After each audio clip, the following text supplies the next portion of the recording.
52-year-old David Thompson stood at the Family Feud podium, with his hands clasped tightly together, carrying the weight of 20 years of regret, sobriety, and the desperate hope that somewhere in the world, his son Ryan might be willing to forgive the father who had abandoned him when he needed him most. David's weathered face showed the lines of someone who had fought battles with addiction, won them, and now faced the even harder battle of trying to repair the damage he had caused during his darkest years. What David didn't know was that just 30 feet away, behind the Family Feud stage curtains, 28-year-old Ryan Thompson was waiting with his own family team, carrying his own 20 years of pain, anger, and the complicated love that a child never stops feeling for a parent, even when that parent has caused profound hurt. Ryan had grown into a successful man, despite, or perhaps because of learning early that he could only depend on himself. When Steve Harvey asked the question that would create one of the most emotionally powerful reunions in television history, neither David nor Ryan knew that they were about to answer the same question with the same heartbreaking honesty. "What do you miss most in your life?" "My son Ryan," David said, his voice steady despite the emotion behind it. "I lost him 20 years ago because of my drinking, and I haven't seen him since he was 8 years old. He's 28 now, and I don't even know what he looks like as a man. I've been sober for 10 years, and every day I hope he might give me a chance to apologize and try to be the father I should have been." The Family Feud studio fell into the kind of respectful silence that comes when 300 people simultaneously recognize they are witnessing someone's deepest regret, spoken with the brutal honesty that recovery requires. This wasn't just a game show answer. It was a father's confession of his greatest failure and his desperate hope for redemption. Steve Harvey felt his chest tighten with emotion as he looked at David, understanding immediately that this man was carrying the kind of pain that comes from knowing you've hurt the person you love most. As someone who valued family above everything, Steve could barely imagine the courage it took to speak so honestly about such a profound loss. "Let me take you back to how we got here." David Thompson had been a promising young man when Ryan was born in 1995. At 24, David had been working in construction and seemed to have his life on track, but his relationship with alcohol had been progressing from social drinking to daily consumption that began interfering with work and family. The drinking had escalated throughout Ryan's early childhood. By the time Ryan was 5, David was missing work regularly, unpredictable, and often angry at home, becoming someone Sarah no longer recognized. The breaking point came when Ryan was 8. David had passed out on the living room floor while watching Ryan. Sarah came home from her night shift to find 8-year-old Ryan trying to wake his unconscious father. "Mommy, Daddy won't wake up," Ryan had told Sarah, his small hands shaking his father's shoulder. That image had broken Sarah's ability to hope David would change. She gave him an ultimatum: enter treatment or move out. David chose alcohol, convincing himself he could manage his drinking alone. David's drinking intensified after moving out. Years blurred together in alcohol, loneliness, and desperation. Ryan grew up learning his father was unreliable, missing, and had simply chosen not to be part of his life. David's rock bottom came when Ryan was 16. Sarah was diagnosed with breast cancer, and when David tried to visit her in the hospital, Ryan refused to let him. "You don't get to be here for the bad stuff when you weren't here for any of the good stuff," 16-year-old Ryan had told David. That conversation was the last time David saw Ryan. 2 years later, a drunk driving arrest finally forced David into treatment. In recovery, David learned that his sobriety required accepting that Ryan might never forgive him, while still working to become the father Ryan had deserved. David had been sober for 10 years now, maintaining sobriety through AA meetings, therapy, and steady work. Throughout his recovery, he had carried profound regret about Ryan, following his son's life from a distance through social media, seeing glimpses of the successful man Ryan had become without him. Ryan, now 28, had built a successful life as a marketing manager, but carried complicated emotions about loving a father who had chosen addiction over family. Despite success and independence, Ryan struggled with trust in relationships, having learned early that people could abandon you. The Family Feud opportunity had come to both father and son separately.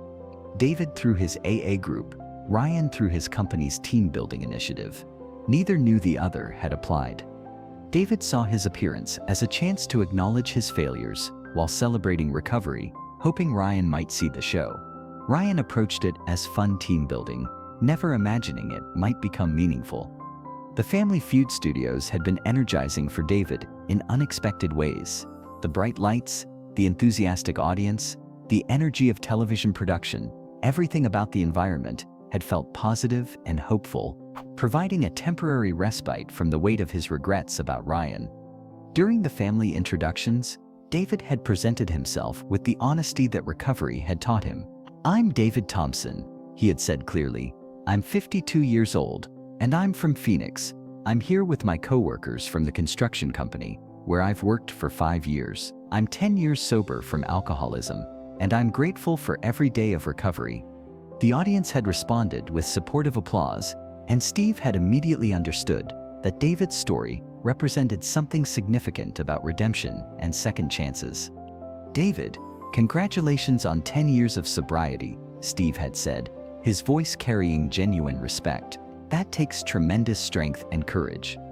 David had looked directly at Steve, then at the cameras. "Thank you, Steve. "Recovery taught me that you can't change the past, but you can change who you are going forward. I just hope the people I hurt can see that change, and maybe someday find forgiveness."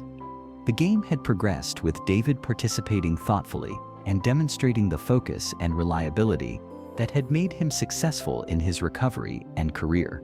The construction team was playing against a marketing team from a tech company, and both teams had been supportive and encouraging. During the second round, when Steve asked for things that require courage, David had buzzed in with making amends, earning a spot on the board and a meaningful look from Steve, who understood that David was speaking from personal experience about the challenge of facing people you've hurt. But it was during the fourth round that the moment arrived that would change both David's and Ryan's lives forever.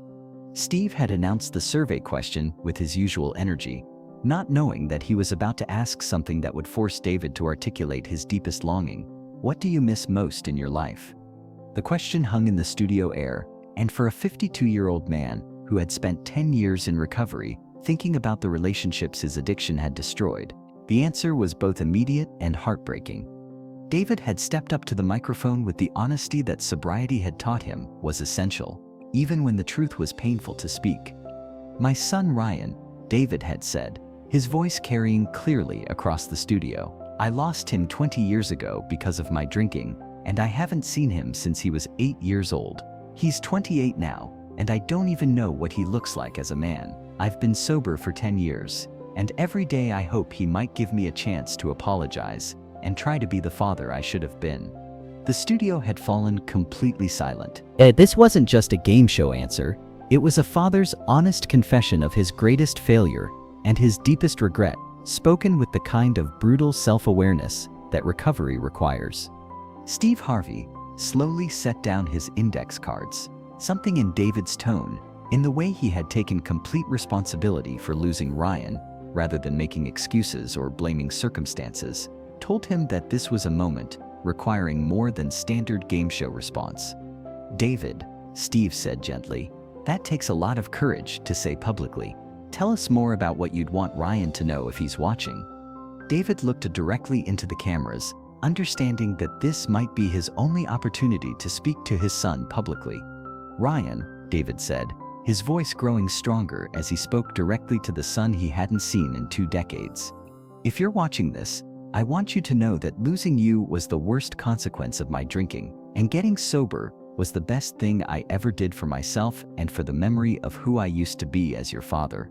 I don't expect forgiveness, but I want you to know that I think about you every day. I'm proud of the man you've become, and I love you." But what happened next was something that no one in the studio, not David, not the producers, not Steve Harvey himself, could have anticipated. During David's emotional speech, a young man backstage had been crying and pacing frantically. Ryan Thompson had been waiting with his tech company team for their turn to play Family Feud when he heard a voice he hadn't heard in 20 years, speaking his name on national television. Ryan had recognized David's voice immediately. Despite 2 decades of separation, the tone was different, sober, clear, remorseful, but it was unmistakably his father. For the past 5 minutes, Ryan had been listening to David speak about their separation with an honesty and responsibility that Ryan had never heard from his father during his drinking years. "That's my dad," Ryan had whispered to his colleagues, who were staring at him in shock. "The man on stage, talking about losing his son, that's my father." While David was speaking about his love and regret, Ryan was backstage, struggling with 20 years of complicated emotions and the surreal reality of hearing his father's recovery story on national television. "Steve," a producer whispered into the host's earpiece. "We have a situation. The man on stage just talked about missing his son Ryan. Well, Ryan Thompson is here with the tech company team, and he's David's son. They didn't know the other was here." Steve's eyes widened as he understood the magnitude of what was happening. This wasn't just a game show anymore. This was about to become one of the most meaningful family reunions in television history. "David," Steve said, his voice carrying the weight of understanding that something extraordinary was about to happen, "I need to tell you something incredible. Your son Ryan is here." David stared at Steve, unable to process what he had just heard. "What do you mean Ryan is here?" "Ryan Thompson, your son, is backstage with the tech company team. He's been listening to everything you just said. Would you like to see him?" David's face went through a series of emotions: disbelief, hope, terror, and overwhelming love, as he struggled to understand that after 20 years, his son was 30 feet away. "He's here? Ryan is really here? Does he want to see me?" Steve looked toward the backstage area where Ryan was visible, his colleagues supporting him as he struggled with his own complex emotions about seeing David for the first time in 2 decades. "Ryan," Steve called toward backstage, "your father is here, and he just told the world how much he loves you and misses you. Would you like to come out and see him?" The studio held its breath as everyone waited to see whether Ryan would choose to face the father who had abandoned him 20 years ago, but had spent the last 10 years trying to become someone worthy of forgiveness. And when Mayant Rebekson. After what felt like an eternity, Ryan stepped out from behind the curtains. At 28, Ryan was tall and confident, successful and self-assured. But as he looked at David for the first time in 20 years, he looked like the 8-year-old boy who had tried to wake his unconscious father. "Dad," Ryan said, his voice carrying 2 decades of hurt, love, anger, and hope. "Ryan," David replied, tears streaming down his face. "My son, you're so tall. You look just like your mother." They stood about 10 feet apart, 2 men who shared DNA and 20 years of separation, both struggling with the surreal reality of seeing each other after so long. "I heard what you said," Ryan said, his voice stronger now. "About being sober for 10 years, about thinking of me every day. Is that true?"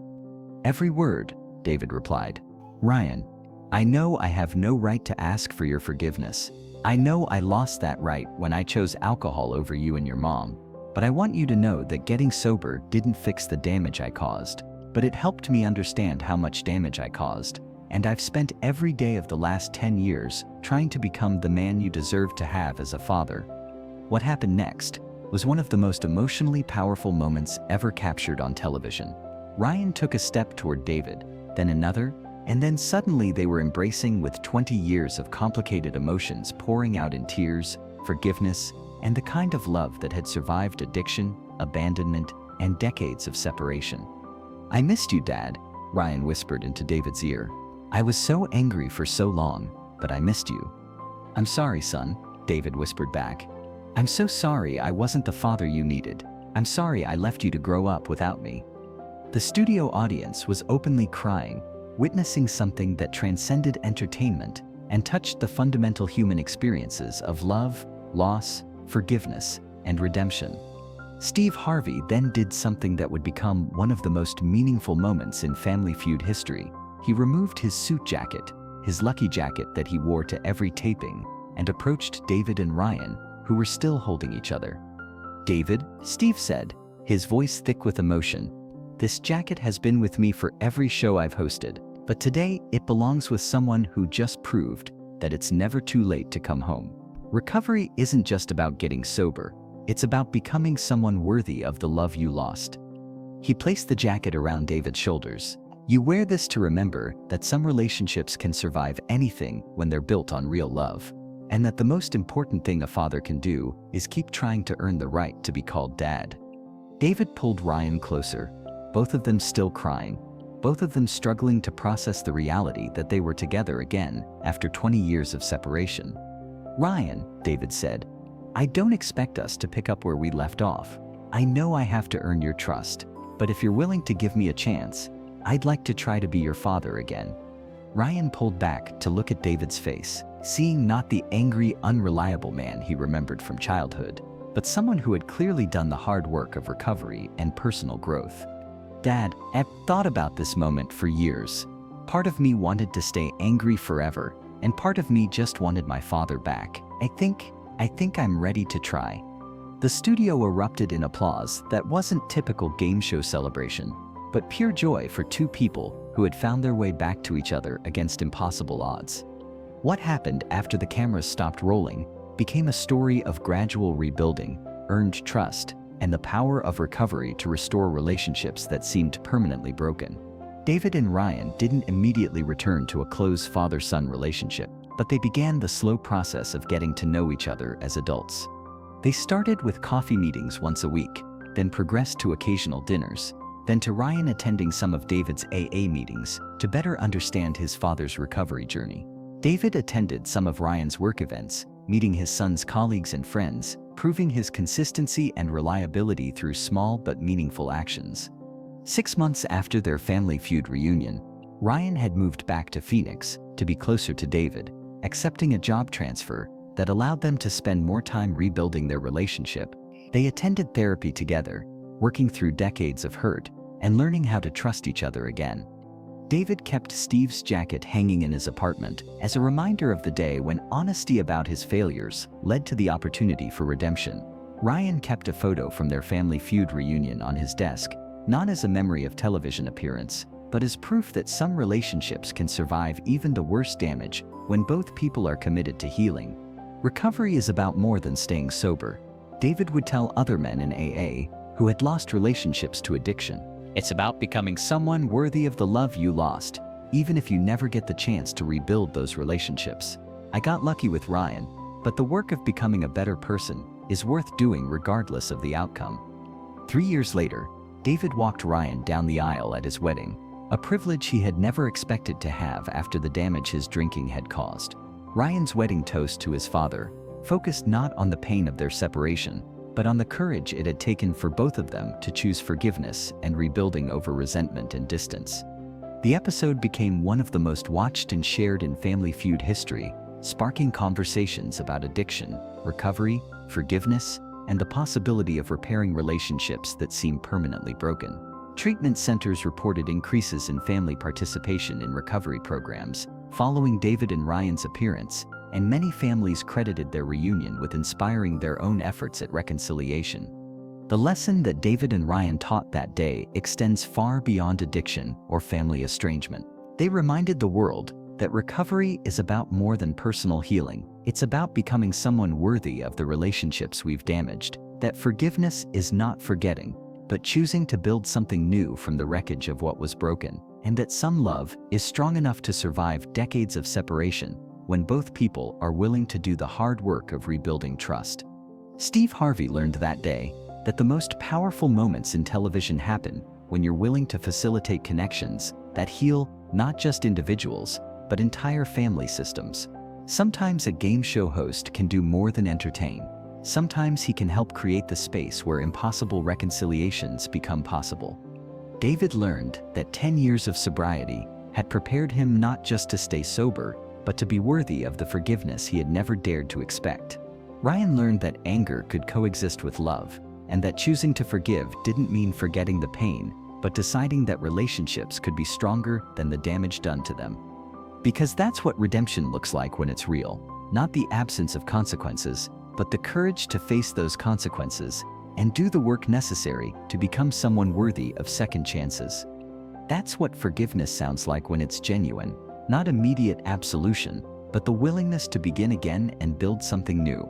And that's what happens when a father's honesty about his failures meets a son's courage to risk being hurt again, proving that some love is powerful enough to survive 20 years of separation and create the possibility of healing that seemed impossible.